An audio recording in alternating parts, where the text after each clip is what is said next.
चार दोस्त रोहन, अर्जुन, प्रिया और निशा एक शाम को अपने कॉलेज के बाद किसी कैफे जाने के लिए निकले थे। लेकिन कैफे पहुंचने से पहले ही उनकी नजर रास्ते पर बने एक पुराने सर्कस पर पड़ी। यार मैं क्या कहता हूँ, आज कैफे को छोड़ो, आज हम ये सर्कस देखने चलते हैं। वैसे भी मैंने अपनी लाइफ में कभी सर्कस नहीं देखा।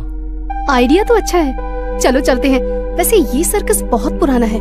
मैंने सुना है कि यहाँ पहले बहुत बड़े बड़े शो होते थे।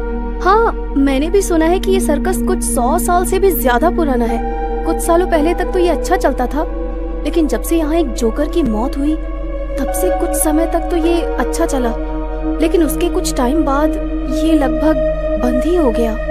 सोचो प्रिया, अगर तुम्हें अंदर उसी जोकर की आत्मा मिल जाए तो तुम क्या करोगी? सबसे पहले तो मैं तुम्हारा सर फोड़ दूंगी। तुम यहाँ आओ जरा। अरे क्यों बेचारी को परेशान कर रहा है? पता है ना बेचारी बच्ची को कितना डर लगता है। तुम अच्छा बस चलो अंदर चलते हैं, शो शुरू होने वाला है। टिकट लेकर वो चारों अंदर चले गए। लेकिन जैसे ही वे अंदर गए उन्होंने एक अजीब सी आवाज सुनी। यह आवाज सर्कस के पीछे से आ रही थी। ये कैसी आवाज है?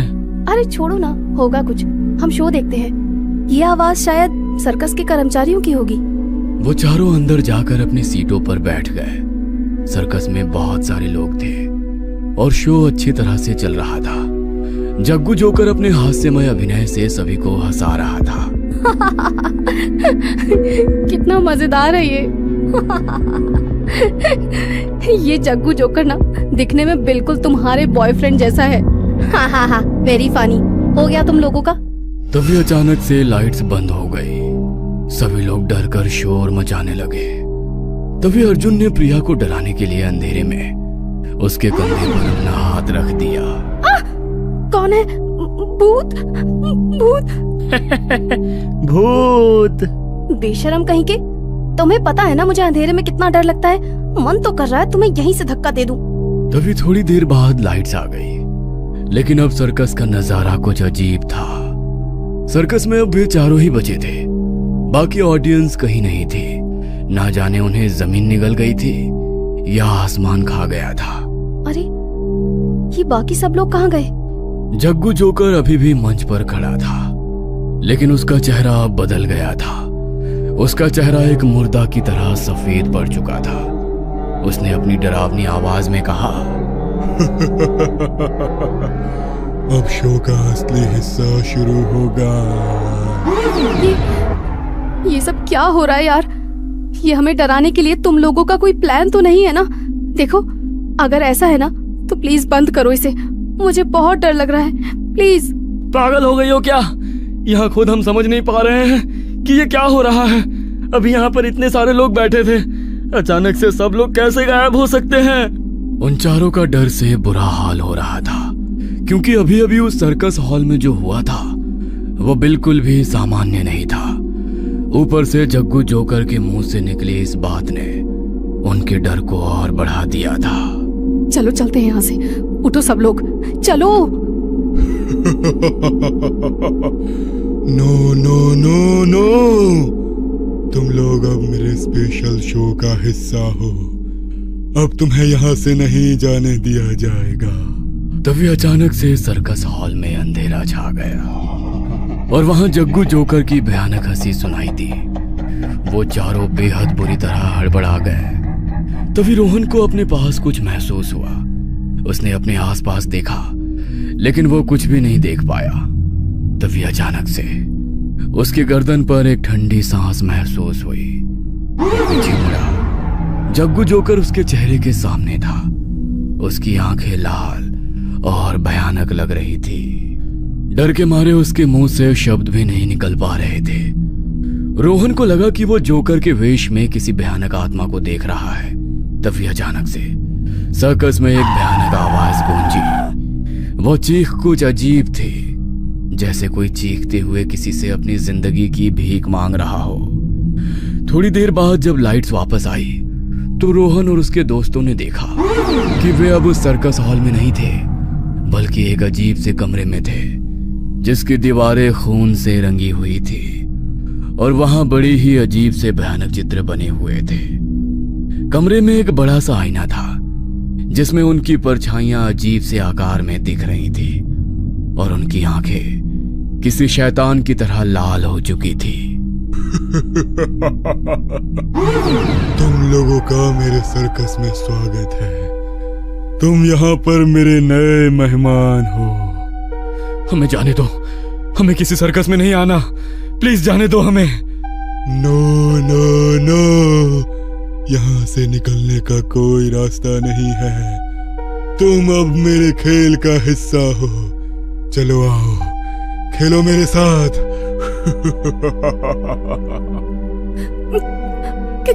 कैसा खेल? देखो, हमें तुम्हारे साथ कोई खेल नहीं खेलना। प्लीज प्लीज हमें जाने दो, प्लीज। खेल तो तुम्हें मेरे साथ खेलना ही पड़ेगा।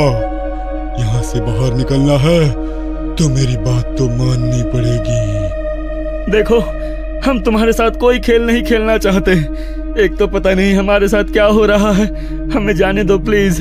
आखिर हमने तुम्हारा क्या बिगाड़ा है? आवाज नहीं, मुझे शोर बिल्कुल नहीं पसंद। अपनी जान बचानी है ना तुम्हें? बोलो, बोल क्यों नहीं रहे? लगता है तुम हमेशा के लिए मेरे साथ यहीं रहना चाहते हो। तुम बहुत सुंदर हो। क्या नाम है तुम्हारा? प्रिया। मैं तुमसे शादी कर लूंगा, फिर तुम मेरे सर्कस की रानी बन जाओगी।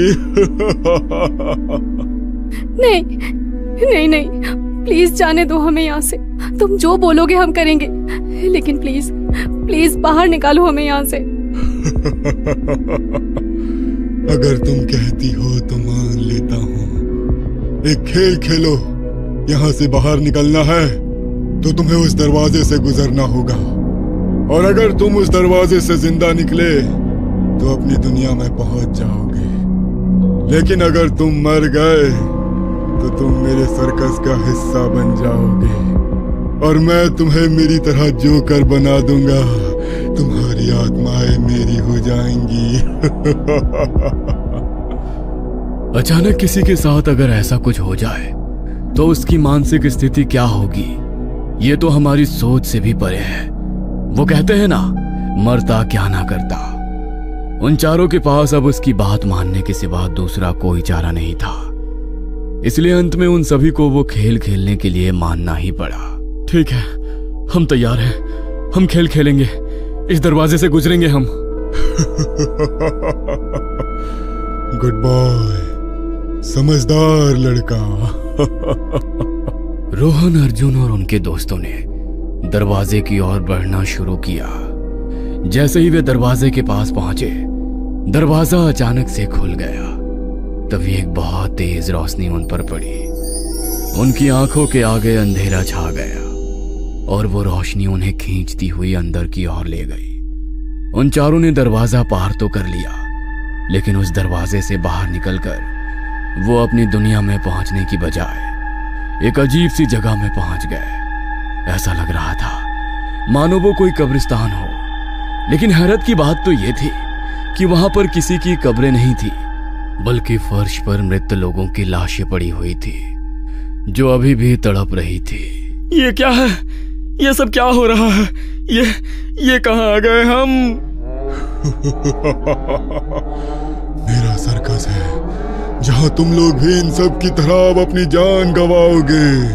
तभी एक भयानक आवाज आई और वहां पर एक बड़ा सा हॉल खुल गया। उनके चारों तरफ बहुत तेज रोशनी थी, जैसे एक दुनिया से दूसरी दुनिया में जाने के लिए किसी ने वहां कोई पोर्टल बनाया हो। उस हॉल में से एक लंबा हाथ निकला और उसने रोहन को पकड़ लिया। अर्जुन, बचाओ मुझे! रोहन! वो हाथ रोहन को अपनी ओर खींच रहा था। उसके दोस्त उसे बचाने के लिए अपनी तरफ खींचने लगे। तभी प्रिया को अपने दाहिने पैर में असहनीय दर्द महसूस हुआ, जैसे हजारों बिच्छुओं ने उसके पैर पर डंक मार दिया हो। दर्द के मारे वो चीखती हुई नीचे गिर गई। तभी वहां पर तड़पती हुई अधमरी लाश ने उसे जकड़ लिया और उसकी ओर बढ़ने लगी। वह दृश्य बेहद खौफनाक था। डर के मारे प्रिया जोर जोर से चिल्लाने लगी। बचाओ! अर्जुन, निशा, प्लीज प्लीज हेल्प मी। प्रिया की चीख भरी आवाज सुनकर जैसे ही उन दोनों का ध्यान प्रिया की तरफ गया, वैसे ही वो हाथ रोहन को खींचता हुआ अपने साथ लेकर उस हॉल से कहीं गायब हो गया और वो हॉल भी वहां से उसी समय अदृश्य हो गया। रोहन! वो अधमरी लाश धीरे धीरे प्रिया से लिपटती जा रही थी। प्रिया खुद को उससे छुड़ाने की लाख कोशिश कर रही थी, लेकिन उसका कोई फायदा नहीं था, क्योंकि वो अधमरी तड़पती हुई लाश भी उससे बहुत शक्तिशाली थी। Help me. प्रिया की चीख जब उन दोनों के कानों में पड़ी तो फिर से उनका ध्यान प्रिया की तरफ पड़ा। रोहन तो अब वहां से जा चुका था, इसलिए प्रिया को बचाने वो दोनों उसकी तरफ दौड़े। अर्जुन, निशा, प्लीज मुझे बचाओ, प्लीज। कहाँ हो तुम लोग? अर्जुन और निशा दोनों अपनी पूरी ताकत से उस अधमरी लाश को प्रिया से दूर करने की पूरी कोशिश कर रहे थे, लेकिन लाश ने प्रिया को नहीं छोड़ा। तभी निशा के पैर को भी वहां पर पड़ी एक लाश ने जकड़ लिया। निशा को भी अपने पैर में वैसा ही दर्द महसूस होने लगा और वो भी दर्द के मारे जोर जोर से चिल्लाने लगी। उसने नीचे की तरफ देखा तो उसके होश उड़ गए। वहां पड़ी एक और लाश उसके पैर को जकड़ती हुई ऊपर की तरफ आ रही थी। अर्जुन, अर्जुन बचाओ मुझे, ये मार डालेगा मुझे। अर्जुन! ये सब क्या हो रहा है? ये कहाँ फंस गए हम? अर्जुन को कुछ भी समझ में नहीं आ रहा था कि आखिर वो कैसे उन दोनों की मदद करे। उसे अब लग रहा था कि कुछ देर बाद उसे भी वहां पड़ी वो अधमरी लाशें अपने चंगुल में ले लेगी। तभी अर्जुन की नजर वहां पड़े एक लोहे के डंडे पर पड़ी। उसने वहां पड़ा वो लोहे का डंडा उठाया और उन लाशों पर वार करना शुरू किया। तभी डंडे का वार पड़ते ही उनके सर से खून का फवारा फूट पड़ा और वो अधमरी लाशें बेहद भयानक आवाज में दर्द से चिल्लाने लगी। मैं तुम्हें नहीं छोड़ूंगा, मैं तुम्हें मार दूंगा। बहुत मुश्किल से अर्जुन ने लाशों को प्रिया और निशा से दूर किया। तीनों ने एक दूसरे का हाथ पकड़ा और वहां से भागने लगे, लेकिन जग्गू जोकर की हंसी अभी भी उसका पीछा कर रही थी। ये तो बस एक पड़ाव था, तुम कुछ भी कर लो, अब यहाँ से कभी नहीं निकल पाओगे। मेरा ये सर्कस अब तुम्हारी कब्र होगा। तीनों दोस्त भागते रहे, लेकिन उन्हें नहीं पता था कि अब आगे क्या खतरा उनका इंतजार कर रहा है। आगे भागते भागते वो एक खंडहर में पहुंच गए, जहां सूखे पेड़ और झाड़ियों के अलावा कुछ भी नहीं था। हर तरफ बस अंधेरा था, जो उनके डर को और बढ़ा रहा था। वो वहां से निकलने का रास्ता ढूंढ रहे थे, लेकिन हर रास्ता उन्हें और अधिक भयानक जगहों पर ले जा रहा था। तभी चलते चलते निशा का पैर पेड़ की एक झाड़ी में फंस गया। निशा झाड़ी से अपना पैर निकालने की कोशिश कर रही थी। तभी वो झाड़ी निशा को खींचती हुई ले जाने लगी। अर्जुन, प्रिया, मुझे बचाओ, ये मुझे ले जाएगी। अर्जुन और प्रिया उसके चीखने की आवाज सुनकर उसकी ओर मुड़े और उसे बचाने के लिए उसकी तरफ दौड़े और उस झाड़ी को पकड़ने की कोशिश करने लगे, लेकिन उस झाड़ी ने बहुत तेजी से निशा को घसीटते हुए वहां से ले जाकर पेड़ पर लटका दिया। निशा, निशा तुम बिल्कुल भी डरना मत, हम तुम्हें बचा लेंगे। प्लीज कुछ करो अर्जुन। रोहन को तो हम पहले ही खो चुके हैं, लेकिन अब निशा नहीं। प्लीज। तुम चिंता मत करो प्रिया, कुछ नहीं होने दूंगा मैं निशा को। अर्जुन ने एक पत्थर उठाया और उस झाड़ी पर वार करना शुरू किया, लेकिन तभी उस झाड़ी ने निशा के शरीर पर अपनी पकड़ को और भी मजबूत कर लिया और पेड़ की सभी झाड़ियां निशा के शरीर पर लिपटने लगी और एक झाड़ी ने उसके गले को कसकर जकड़ लिया। निशा का शरीर झाड़ियों में लिपटा हुआ तड़प रहा था। कुछ ही देर में उसके शरीर में हो रही वो थोड़ी सी हलचल भी एकदम शांत हो गई। तभी उनके कानों में वो भयानक आवाज पड़ी। क्या हुआ? नहीं बचा पाए अपनी प्यारी दोस्त को? बहुत याद आ रही है ना उसकी? कोई बात नहीं, थोड़ी देर बाद मैं तुम्हें भी उसी के पास भेज दूंगा। तुम्हें छोड़ूंगा नहीं मैं, तुम्हारी वजह से हमारे 2 दोस्त मारे गए। मैं तो डर गया, अगर तुमने मुझे मार दिया तो मेरा क्या होगा? उठो अर्जुन, हमें यहाँ से निकलने का रास्ता ढूंढना होगा। प्लीज उठो प्लीज, हम इस तरह हिम्मत नहीं हार सकते, प्लीज। तुम लोग मुझे बहुत मजा दे रहे हो।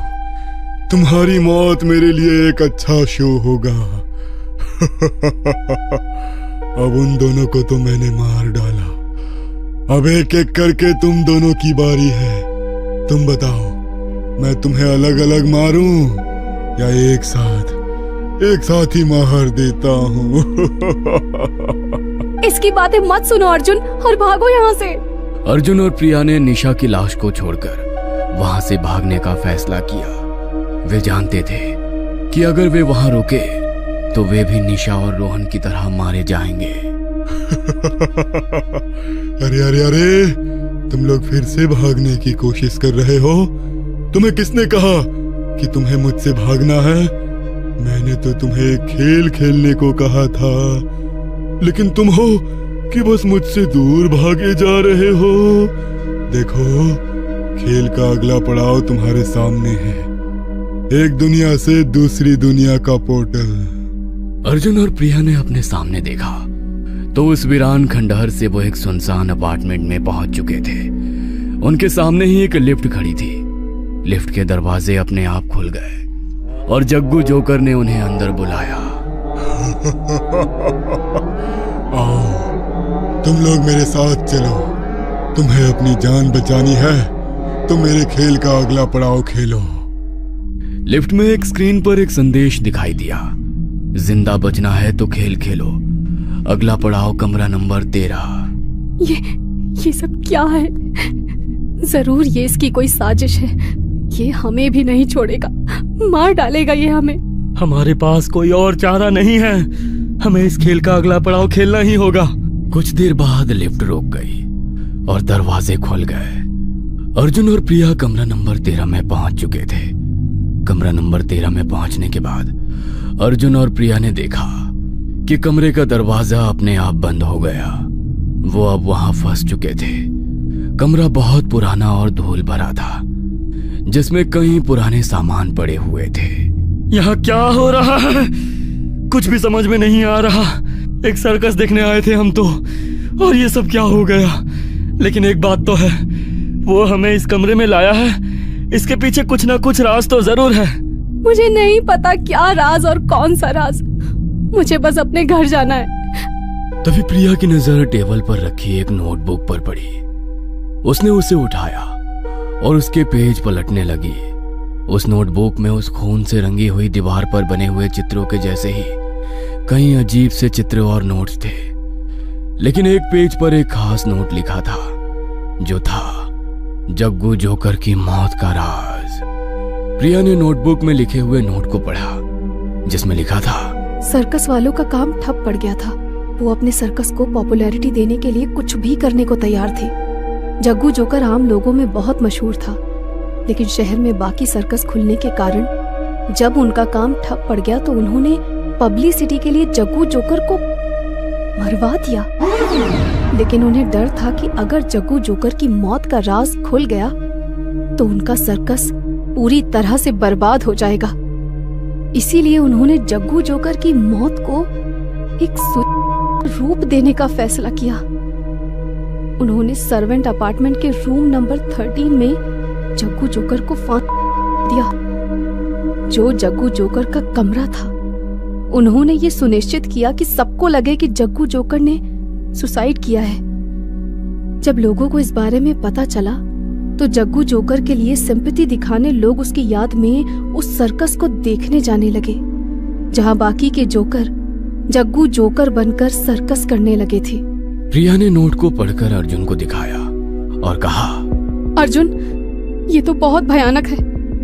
जग्गू जोकर की मौत का राज ये था, वो वास्तव में मरा नहीं था बल्कि उसे मरवा दिया गया था। तभी जग्गू जोकर की आवाज ने उन्हें कहा,